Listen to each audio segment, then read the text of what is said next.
சாந்தி பாபா கர்ம பந்தனத்திலிருந்து விடுபடும் யுக்தி. நினைவு யாத்திரையில் இருக்க வேண்டும். ஞான சிந்தனை செய்ய வேண்டும்.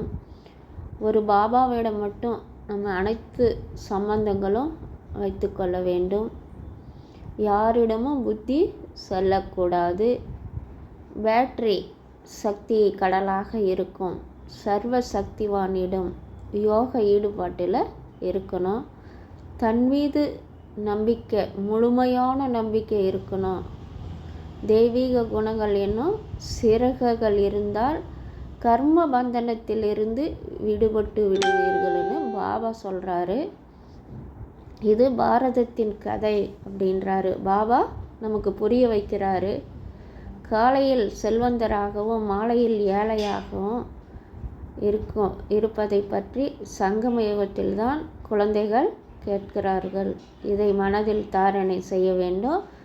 பக்தி ஏழையாகவும் ஞானம் செல்வந்தராகவும் ஆகும்னு அப்பா எல்லையற்ற தந்தை சொல்கிறாரு. இது எல்லையற்ற ஞானம், எல்லையற்ற பகல், எல்லையற்ற இரவுன்னு சொல்கிறாரு. எல்லையற்ற அப்பா தான் இதை புரிய வைக்கிறாரு. ஓம் சாந்தி பாபா.